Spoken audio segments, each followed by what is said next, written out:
Hi. So we're coming towards the end of August. What does that bring up for you? So for many years, I used to get towards the end of August, step into September, and I would feel really blue. My mood would drop. I would notice a kind of low-level depression coming about throughout September. I've always been someone who loves going on holiday. And I think part of what I realized was a pattern that was happening was that when I was a child, we used to go on holiday for a week every August, myself, my brother, and my mum. And when I recall those holidays, I was always in tears in the aeroplane coming home. I never wanted to leave wherever we were. And there was this real feeling of once you get back, it's all over. And then you start to get ready to leave and go back to school.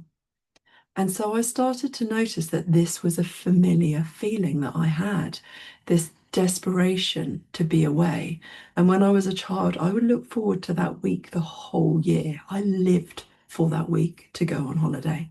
And it's only been more recently I realized it wasn't just about the sun, the sea, and the sand, but actually that was the only time in the whole year that I actually spent with my mum and my brother. And so what I started to realize was that this feeling that kind of came over me towards the end of August, and going into September was a legacy, was a leftover feeling from going away to school. So I'd come back, you might notice that the weather started to change, you would step more into that autumnal feel. And what happened to me is always started to develop a cough in September. Somehow I would always get this awful cough and would, as I said, have this kind of low moods. And at some point, I joined the dots together and realized that if, according to Chinese medicine, they say that grief is kind of stuck in the lungs, that often if you have difficulties with your lungs, then it can be connected to grief. And it really helped me to understand actually what was going on for me in September. And therefore, accordingly, I kind of make plans or arrangements in September. So it's not this all or nothing. Right, I go away on holiday, I come back, game over, back to school, head down, or in my case now, back to work, head down. So I'm bringing this to your attention just for you to notice yourself. Whether you notice, does your mood drop when it gets to September? Do you notice any kind of leftover, any legacies of grief that come about?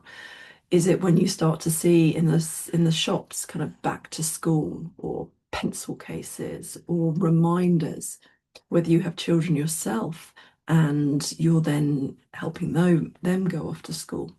So just be mindful, just notice actually what goes on for you. Do you have physical responses, physical symptoms like I do, whereby I often get a kind of cough or a chest infection around this time of year in September? And if you do, it's about noticing, being kind, compassionate to yourself, maybe allowing yourself to sit down and to journal and to reflect and think, oh, I wonder what that was like. What were those summer holidays like? And then I had to find a way to shut it all down, to disconnect, and to go off back to school. So that's the period that we're in now.